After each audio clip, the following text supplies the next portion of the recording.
Hello and welcome to my channel. Hi, I'm Wendy J. Haney. Today I'm going to show you how to make this beautiful cardinal quilt block. Yep, I love cardinals. Isn't that just gorgeous? I can't take full credit for the layout. I was looking for a cardinal quilt block and I actually came across a barn quilt design that somebody had painted on, well, a barn quilt, wood to go on your barn. And I thought, I bet I could slice and dice that into squares. And luckily it came out to some nice even numbers.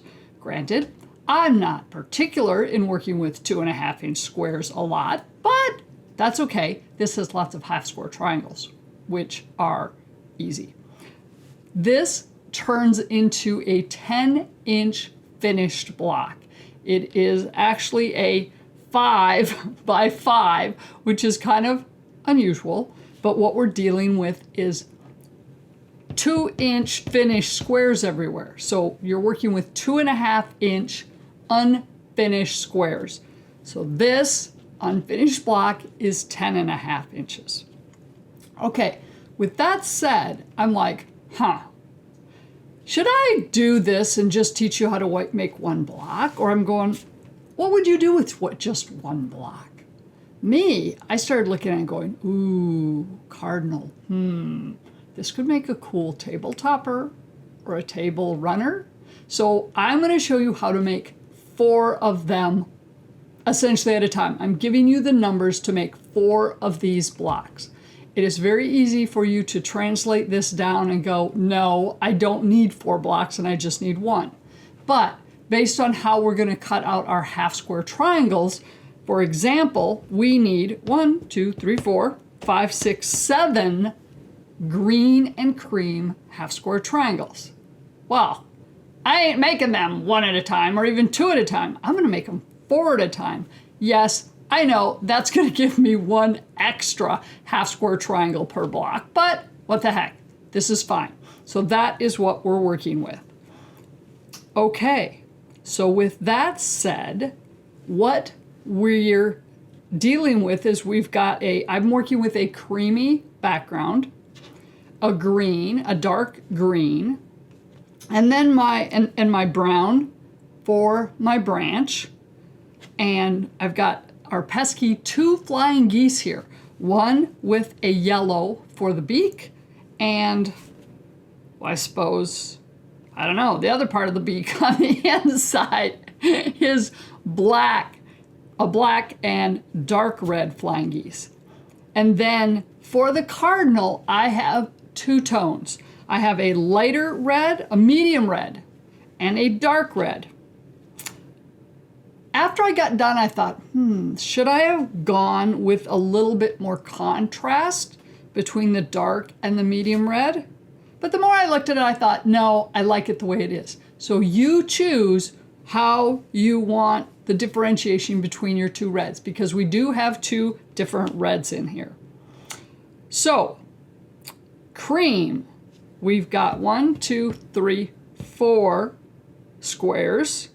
Our medium red, 1, 2, 3 squares. Our dark red, 1. So that's what you need for 2.5-inch squares. Okay, I'm going to go with that said, those are the easy ones, your 2.5-inch squares. I'm going to walk you through then what you need from a fabric perspective for each color of fabric.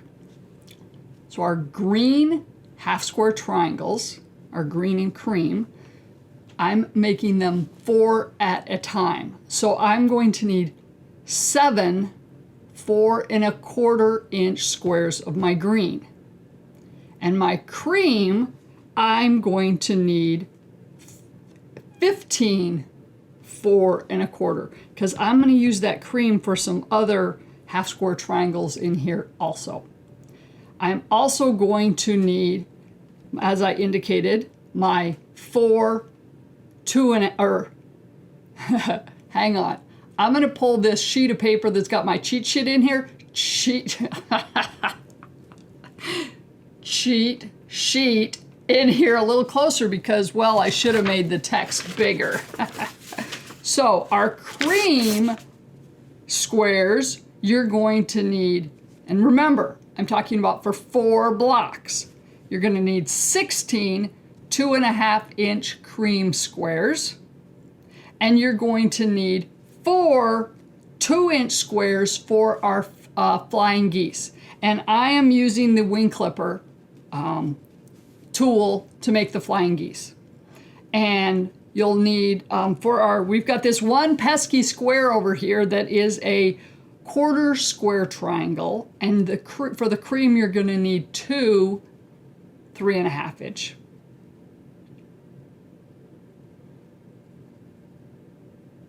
And you know what? I'm making this more complicated than it needs to be. Let's just look at it this way. For your green, you need 7 4.25-inch. For your cream, you need 15 4.25-inch, 16 2.5-inch squares, 4 2-inch squares, and 2 3.5-inch squares. And for that pesky flying geese, you need 4 1.5 by 2.5-inch. Okay, now for the medium red, you're going to need 1 4.25, 12 2.5-inch squares, 2 3.5-inch squares. For your dark red, we're going to go 4 4.25-inch, 4 2-inch, that's for our flying geese, 4 2.5-inch squares, and we need 4 3.5-inch squares. And once again, that pesky flying geese, we need 4 1.5 by 2.5-inch pieces. For my brown, I need 2 4.25-inch squares. And my yellow, for my beak, we need 1 3.5-inch square. And for the black, I guess the back end of that beak, we need 1 3.5-inch square. Okay, there we have it. Now I will show you what you're going to do with those. I'm going to walk you through how to make a half square triangle 2 at a time and 4 at a time. You can then translate that for all the rest. I'm not going to walk through doing all the different steps. And then I'm going to show you how to do the flying geese with the wing clipper tool from Deb Tucker. I just find that easiest to work with and I get the most accurate. And you might want one of these quilter's magic wand. They come in very handy. Okay, I think we're ready to get going on this. Let's get these pesky flying geese out of the way first. We're going to get the 2 more unusual or complicated ones done first, and then we'll move on to those simple half square triangles. Okay, you have 2 flying geese, your yellow and cream and your black and dark red. I'm going to show you how to make one. You can do the other one. Okay, as I said, I'm using Deb Tucker's wing clipper tool.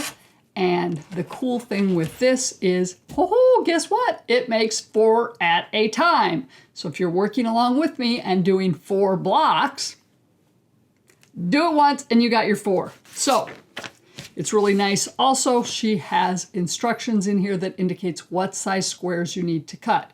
You need to look at the finished size of your flying geese, okay? This flying geese is half of a 2-inch finished block. That means it's 1 inch finished by 2 inch. Okay? That means it's a 1.5 by 2.5 inch unfinished block. Geese, whatever. So we're going to go to our chart. Finished size of flying geese is 1 by 2. So that means we're going to end up cutting it and trimming it to be 1.5 by 2.5. And it says we need to cut 1 large square. And the large square is your middle of, I actually had to put this on my instructions here so I don't have to think about it. Your large middle square is the big triangle in the middle. You need 1 3.5 inch square for that. So you'll need a yellow and a black. And then you need 4 of the small squares, which will be 2 inches. So for me, I'm working on my yellow flying geese, so I need my cream. When you're working on your other one, you'll need dark red. So a 3.5 inch black and 4 2-inch squares of your dark red. Okay, there we go. Now, I will walk you through this.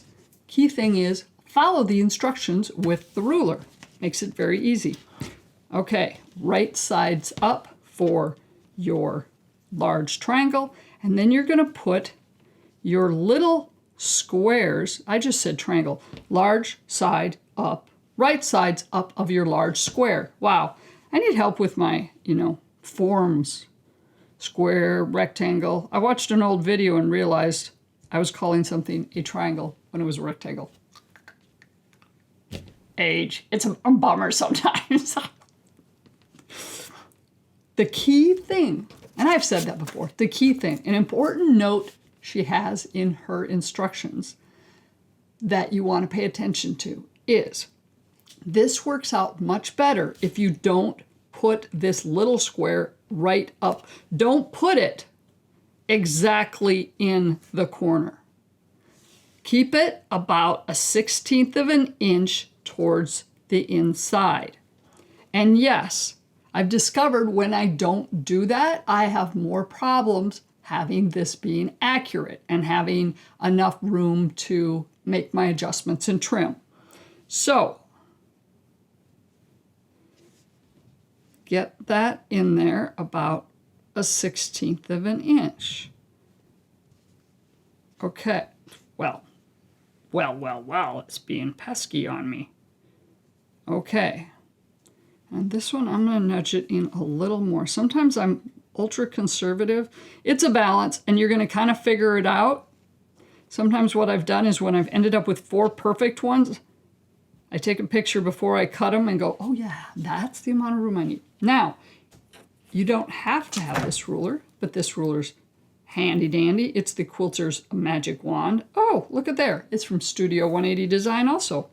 I've got this one, and also, this isn't the one I was working with yesterday. I have another ruler here somewhere. Don't know where it went. I'll dig it out. Anyway, you want to line up your middle, corner to corner, of your large triangle, which should actually be corner to corner of all of it, and hold it in one place and mark on each side of it. I am actually today using a Pigma micron marker. It is super fine. It doesn't bleed through, and all this is going to be cut away anyway. Okay, so I just find it works really well. I'm working with light fabric. I also just could have used a very fine pencil, and that would have worked fine. Now, you're going to take this to the sewing machine. I pin it at this point. Careful. I find it's easier to pin it after because trying to get my marks in there when I have my pins, it gets... You're going to go to the sewing machine and stitch on your line. Once again, on your line, on both of those. Now that you have those sewn together, you're going to cut them apart. Usually, I don't use a ruler. A lot of times I'll just go to the ironing board and use my shears that are there, and I cut between them, because the next thing you're going to do is you're going to want to press them. You're going to press them.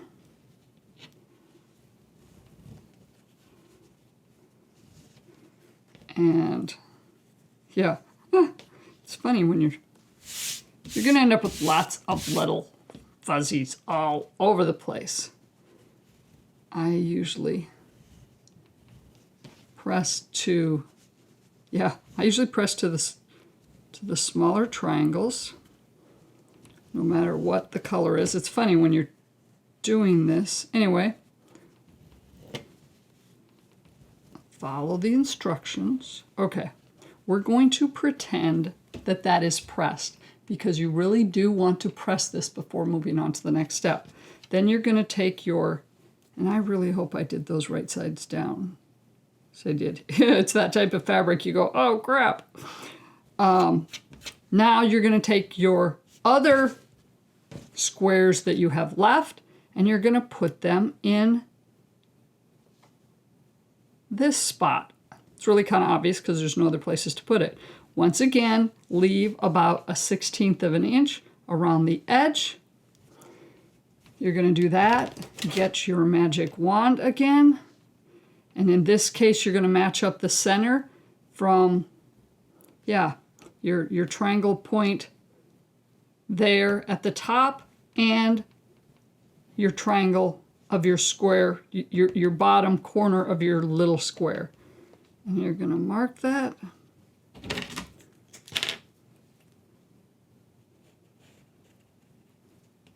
And I know my hands are in the way, but you're just going to mark very lightly on either side of that, that ruler. And then you're going to go and you're going to stitch on both of those lines just like you did before. I'm going to press both of these and I'm going to put this one on here and get that one ready. And then I'll show you, you're going to take those and once again, you're going to clip them and press them, and then I'll show you how to trim them up. This is what your block, triangle, your flying geese at this point looks like. You had stitched on both sides of the line. You're going to cut it in the middle and press it, which I have done with these two. Now you get out your ruler. These are 1.5 inch unfinished.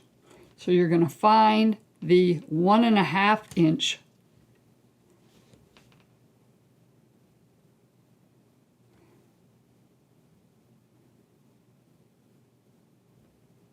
Actually, I take that back.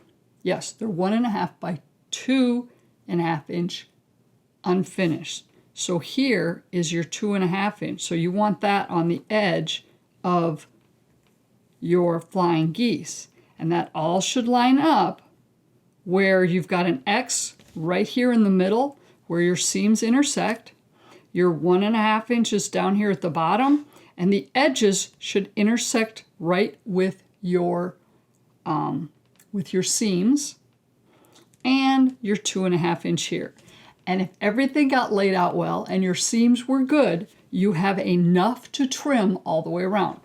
I'll admit, sometimes when I get those squares on there, I either, I don't know, put too much space or not enough, and I'll end up with 3 out of my 4 flying geese great, and a third one going, what the heck did I do? So, now that we've got it lined up, then you get your ruler out, your rotary cutter out, and you trim it.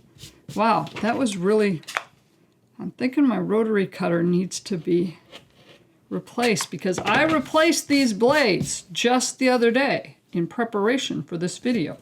Then you flip it around. Now here is your trimmed edge, which means that should line up perfectly with your 2.5 inch and your 1.5, and you should still have your seams, your little triangle matched up nicely there. Make sure you get it tilted right so your edges are good here, ending in your corners. Well, that twisted on me. Okay, I'm going to switch rotary cutters. Okay, that one's irritating me. And I'm checking out this new one from Creative Grids. It's got some weight to it, and you can flip it from lefty to righty. I'll have to admit, I'm not sure I'm getting used to this yet. It's got a nice weight, so it cuts really nicely without quite as much pressure. The key thing is you need to make sure every time you're done cutting, you need to hit the button. Whereas with the Olaf, as soon as you let go, it keeps this back. So this one, you need to be a little more conscious of it so you don't leave that open after you're done cutting. So yeah, I haven't decided whether I'm fully in love with it or not, but that blue one is being difficult. There we go. I now have a perfect flying geese. I'm going to do that with the other pieces so that I end up with 4 of them for my 4 cardinal blocks I'm doing. You're going to do the same thing with your black and your dark red. On to our next unusual square. I mean, not that flying geese is unusual, but little putsy, is our quarter square triangle. That is right here. It is actually made up of a medium red, a dark red, and our cream. And to make this, you need to do a half square triangle of your medium and your cream, and then tack it on to make a half square triangle out of that and your dark red. I know, little odd. What you're gonna need is some 3.5-inch squares. 2 of your cream, your medium red, and your dark red. To start with, we're going to create 2 half square triangles out of your cream and your medium red. So you're going to actually, this is just as easy to do before I put them together. I'm going to mark on my cream. Oh, and by the way, this is the other magic wand ruler I have. I don't know if you can tell. This one, instead of having a etched line in the middle, this has various openings so that if you were needing to mark in the middle, so if I put that there and I needed to actually mark from corner to corner, you have a slot in the middle to mark. We aren't. So this one works really well. I actually find this works better because I don't run into the problem of not seeing through that when I need to. Anyway, right side's down on your fabric. Choose whether you're marking on your light or your dark. And you're going to once again use your magic wand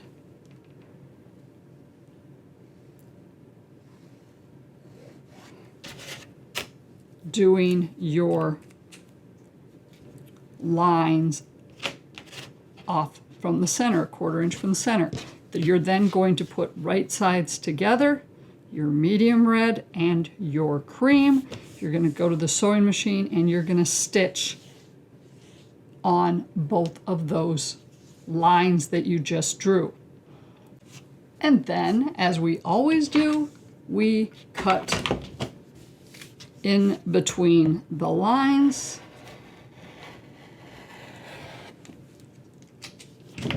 Take them to the ironing board and press them open. In this case, I'm pressing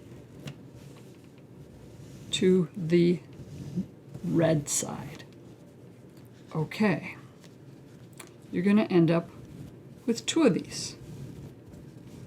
Okay, now you're going to take your red, your dark red square and put it on the bottom, and you're going to put your one of your half square triangles on top of it in the middle. And yes, we have some extra space here. That gives you some wiggle room, and also when cutting all these squares, when you have more of them that are the same size, strip piece it 3.5, you're good to go. If you want to play with this and try and go smaller, I thought I could and went down a little bit smaller, and then if it twists at all, you don't end up with a square the way you need it. So I really found that this works really well with having the little extra room. Center your half square triangle on top of your dark red square. As you can see, once again, we used our magic wand ruler, and in this case, just mark it before you put it on your larger square there. Go corner to corner on here. Mark on either edge of that. Put it on top of your 3.5 inch dark red square. And haha, I bet you can guess what we're going to do. Go stitch on the line. And you guessed it, we did just what we did with all the rest of them. We cut them in half between the stitches. Set one aside, and this one I've already pressed. And here's the thing with this. Let's look at our cardinal. Our cardinal has the dark red half square triangle in the upper left corner. So we position it that way. Okay, we're good. It matches. Medium red on the bottom, cream, dark red. That's one side of the block that we just made. If we open up the other side of that block we just stitched, guess what? Oh, so sad. The red is not where we need it.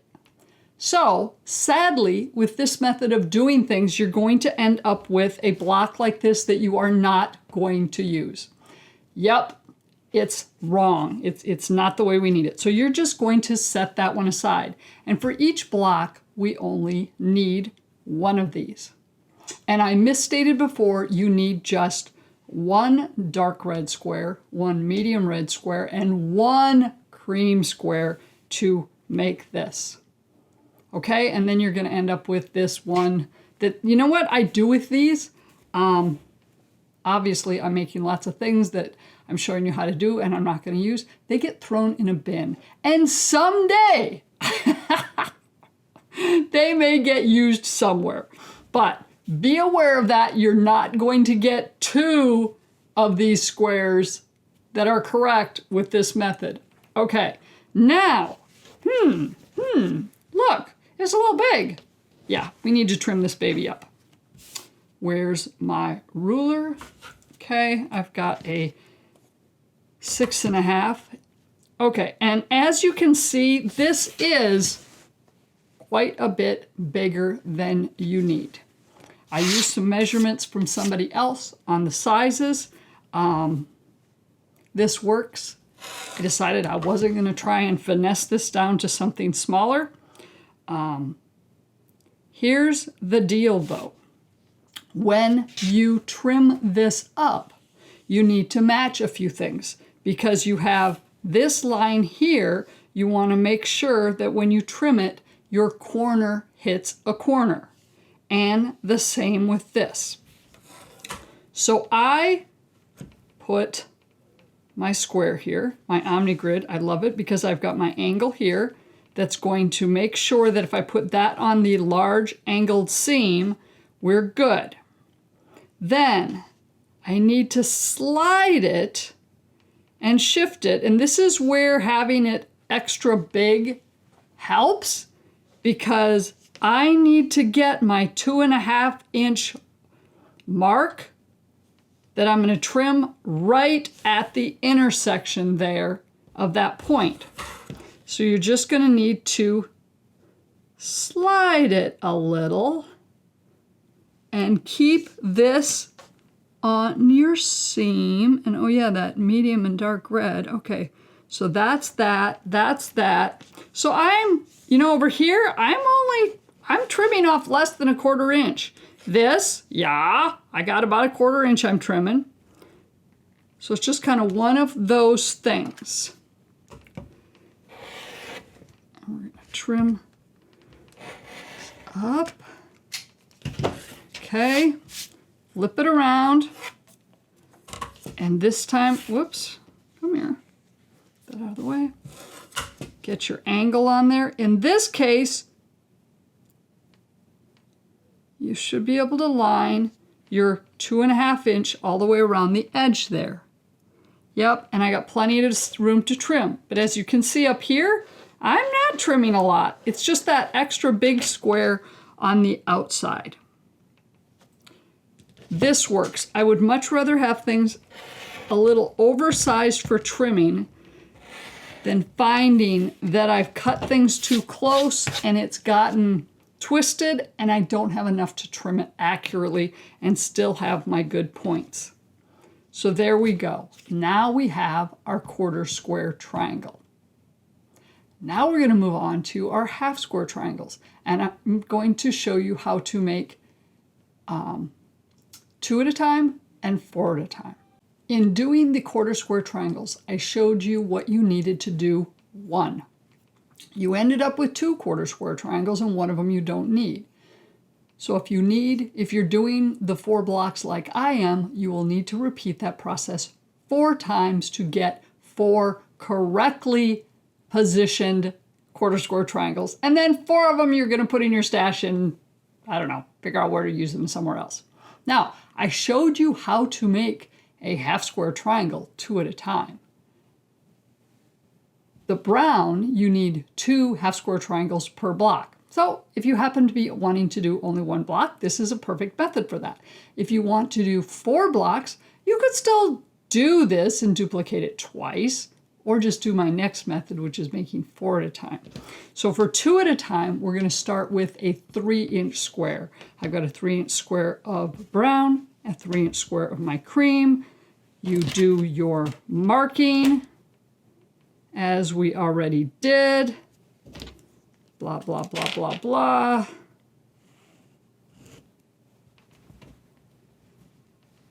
Well, hell. You know what we need to do.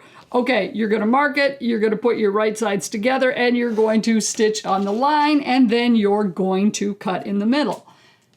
Then I'll show you how to trim those up, and you'll be good to go with your half square triangles 2 at a time. Then I'm going to show you how to make them 4 at a time. I stitched on the line of my squares, I took them to the ironing board and pressed them. As you can see, I now have 2 half square triangles. Get out your ruler you like for trimming up half square triangles. I use my Omni Grid, and you put the line, the angled line, on the seam. And in this case, you get just a little bit to trim up. Not a lot, but enough to help you square it up if your stitching is slightly off. If you find you're struggling with this, increase the size of the square you're starting with. We started with a 3-inch. Maybe go to 3 1/4. It doesn't matter. You need to do what you need to do, because we're working with 2.5-inch squares, which means any little thing off, you're going to notice it more. The smaller your squares, the bigger, bigger impact. And once again, in this case, you've got your 2.5 on your edge that you just cut, making sure your line is still on the seam.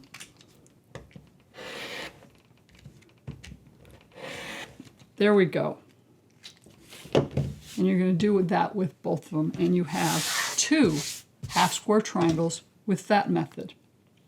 Now, the green, we need a lot more per block. So we're going to do it 4 at a time. And if you're making 4 of these cardinal blocks, do your things 4 at a time. You'll be much happier. In that case, we're starting with a 4 1/4 inch block. I've got a 4 1/4 of my green and my cream. What you're going to do is put them right sides together, and whoopsie, haha, that square is slightly off. Okay, just ignore that. Pretend it's square. Jeez Louise. I had a trimming problem with that. Let's see. Maybe you can't really see that. Pretend this is square and both of these are 4 1/4 inches. I obviously trimmed wrong. What you're going to do is not use your magic wand or anything else. You're going to stitch a 1/4 inch around the edges. And you know what? I've already done this on one. So let's not be embarrassed and see that not right. You're going to put right sides together and stitch a 1/4 inch all the way around the edge. You don't need to pivot on the corners, just 1/4 inch, flip it, 1/4 inch. And if you're making a lot of these, just chain piece them going You know, put a set through, another one, and get them all done. Lickety split. Then, and this is where I oftentimes like my rotating mat and a little bit larger ruler. Actually, well, my 6.5 would work. Sometimes when I'm cutting angles, I need to flip to a bigger ruler. In this case, we're going to cut corner to corner. So after you've stitched all the way around the edge of your 4.25 inch pairs of blocks, and what I do is I go corner to corner with my seam, where my seam intersects, which might not exactly be the corner. It's just kind of the way it is. And you know what? This is the other problem I don't like with this ruler, or this rotary cutter. I oftentimes will end up veering off. So be forewarned with that.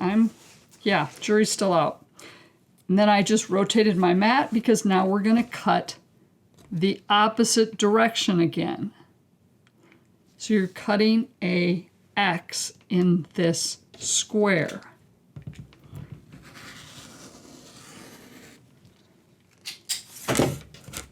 And then you end up with, yep, I veered off with that rotary cutter.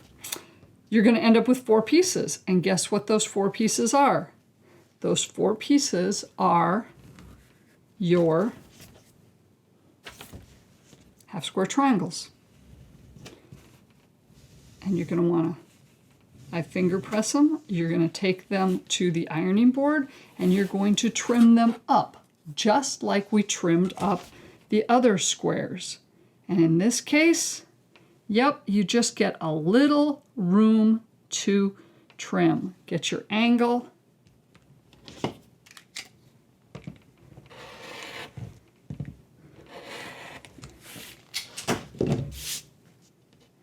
And I usually don't do this without pressing on the ironing board, but I think I got a good finger press there.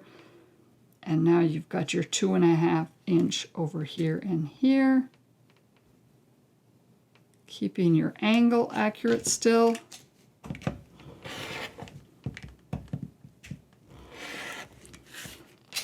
And there you go. Now you have a perfect half square triangle and you've made 4 of them at a time. So with your 1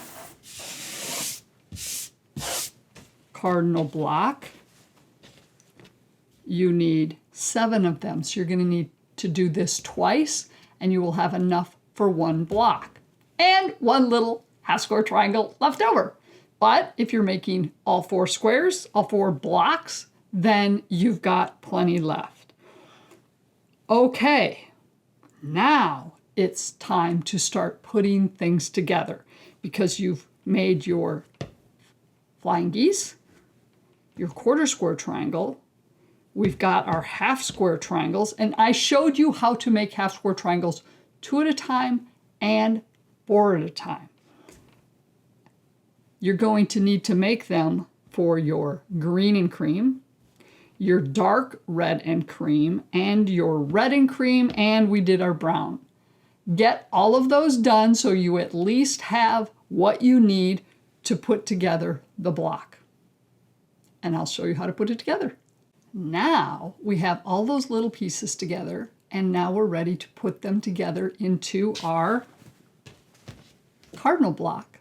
What I should have walked you through when I went through the flying geese earlier was this flying geese here, we need to attach it to a 1.5 by 2.5 inch piece in order to get a 2.5 inch square that we need to tie this all together.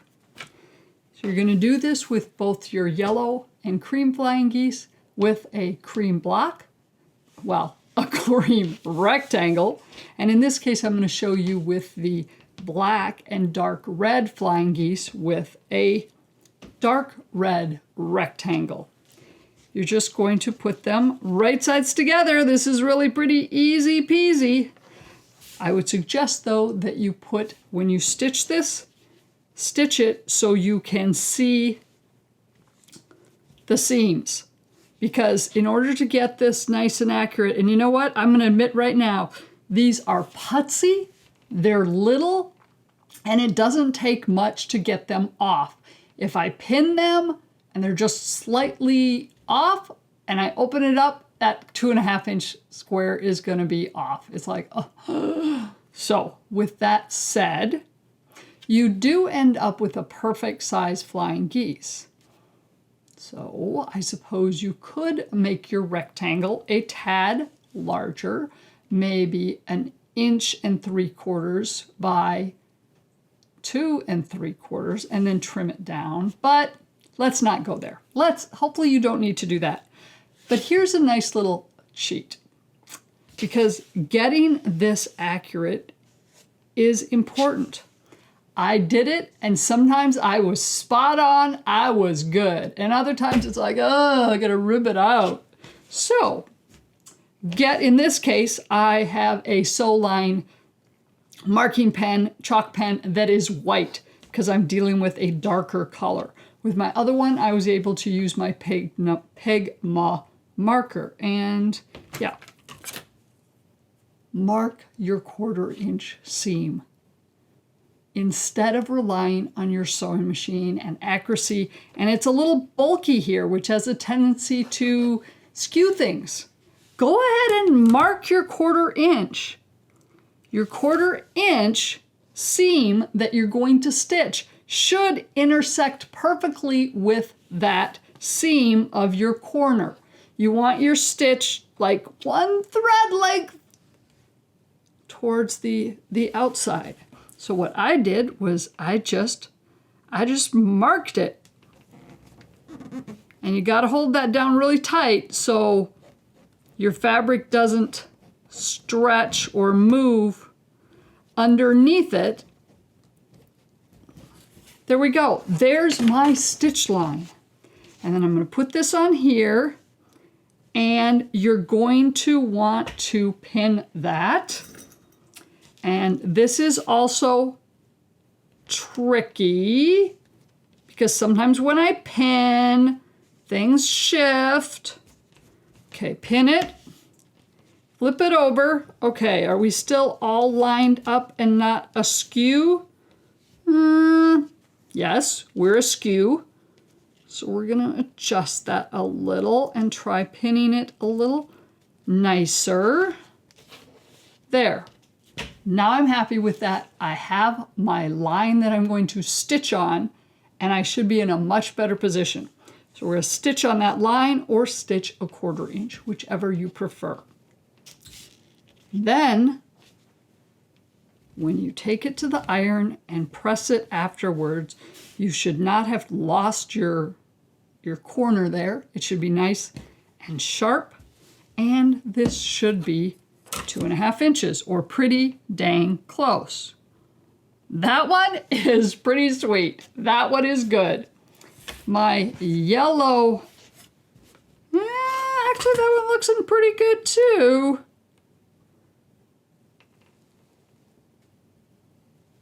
We're pretty solid. We're pretty solid on those. Okay, now we get to put everything together. Okay. That out of the way, that out of the way. Okay, we've got our green, and this is what I do. I lay out my block on the table, and then it would probably be a good idea to take a picture of it to make sure you've got it right. See, our beak is out here. Our thing is there. Here's our 1/4 square triangle. Let's put in some of our whites or our creams to fill in the blocks here. There. We've got our brown down here. Another green here. There. There. Pay attention to your reds. You've got a medium red, a medium red, and a medium red. And here's our one medium red half square triangle and our dark red half square triangles. Oops, and here's your square. And there, there. Oh, here's my lone. Nope, that's not right. Okay. There. We have our cardinal laid out. And I'm comparing it to my original that I've done. I do believe. Yes, yes. And I will hopefully have a link for you in the bottom to get a colored image of this so you can see how it is laid out and what you need. Yes, we're having some fun with technology, but I hope that is figured out and in a good spot by the time this goes to press, whatever. Now, what I do is I stitch these in either rows or columns, your choice. I think when I stitched my original, I did rows. What I would suggest, stitch a row. Don't press the seams. Just stitch it out. Do the next row. Don't press the seams. And then you're going to bring it back and look at it and go, okay, which direction is best to press the seams? So actually do that with all of it. Stitch all of your rows together. You know how to do that. You're good. Just, I usually do this, this.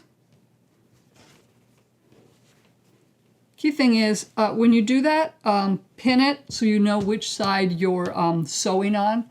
Yes, then they're done that. Oh, so the wrong side. Stitch those, just chain piece them, stitch them, come back. Then you'll be able to open them up and then put your next. And you'll end up with 5 rows that then we will figure out how to press them to put them together in the cleanest way. I have my rows together. Yep, got them all together. And as you can see, they are not pressed. You will have noticed if you're doing this as I am versus watching it all and going back, there are a few connection points where your seams do match. So for here, for example, you're going to have your brown and your green over there match. So with that said, if you can look at those places in your block first, let's see, there, there, there, there. There's only a few places, but if you can look at those and match those up and ensure that your seams are opposite, they will match up much better such that you can nudge them together and have them match up very nicely. Sometimes what I found is that, oh, they're already pressed the same direction such that they won't nest well. Well, as long as I catch that ahead of time, I just repress, repressing one side to the other so they nest well. I hope that made sense. Now, we need to put it together. And because of all the seams and stuff, it didn't work really well for me to just say, oh, press one way or the other, because there's some overlapping points. So what I did was I go, okay, this one, this is a good to press to the light because there's no seams on this side. And this one, it's good to press that way for the same reason. And the same for that. Yeah, I just kind of look at it that way and then go, okay, that's pressed that way.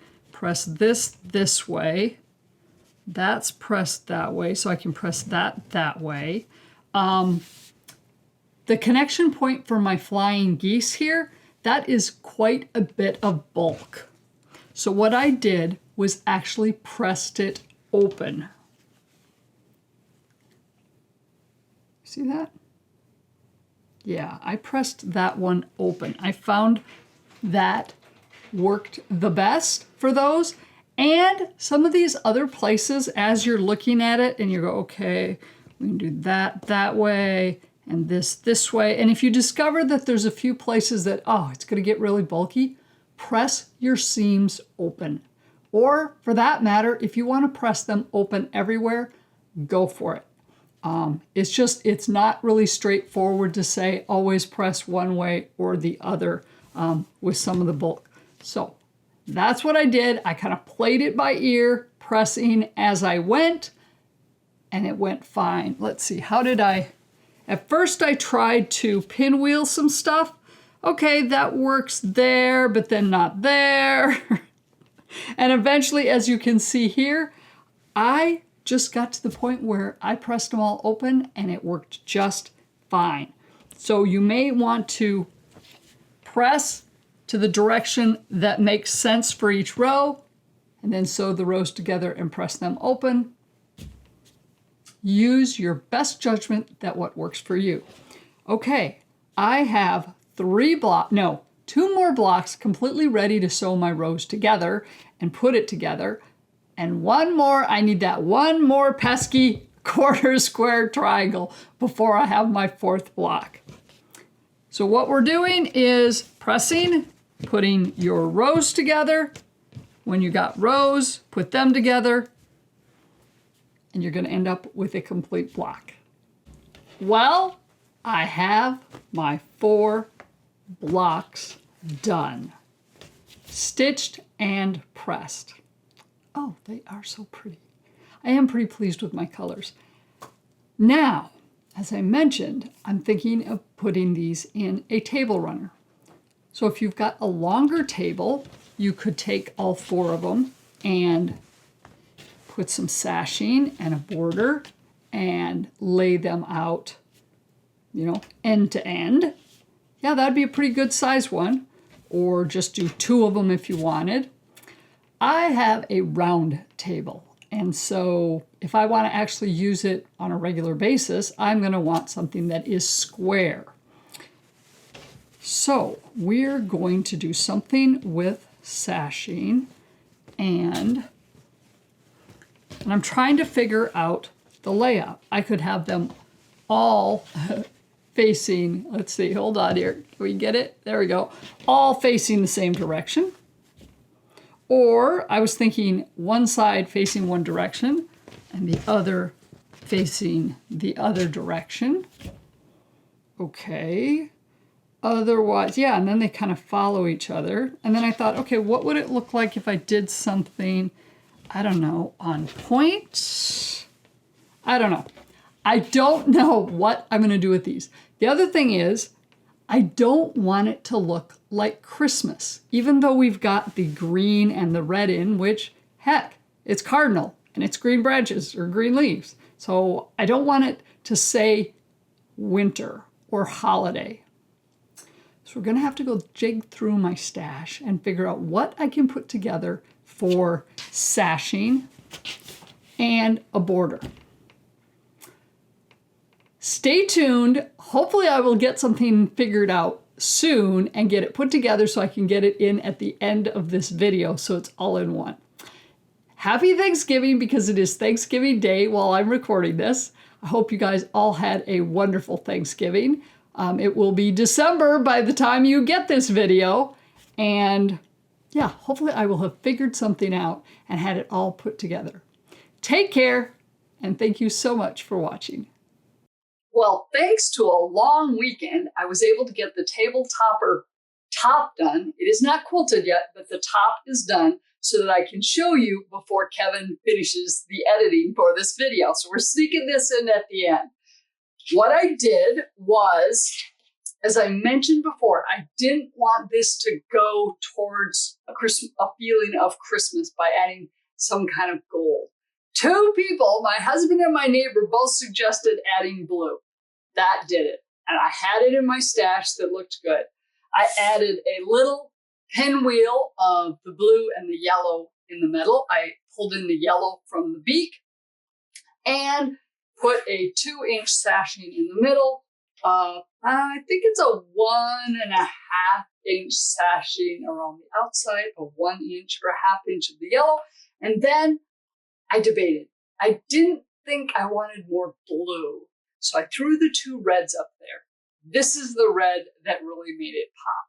And so we put on another border of red. And then I felt like it needed a cornerstone. And to be honest with you, I didn't want to dig around on Sunday afternoon with another pinwheel. Well, actually, 4 pinwheels for the corners.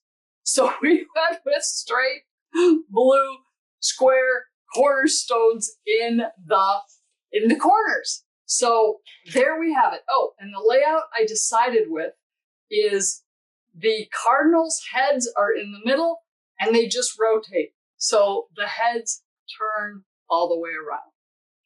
There you have it. That is what I did with my 4 cardinal blocks that I made throughout the video. Have fun with it, enjoy, and thank you so much for watching. Take care.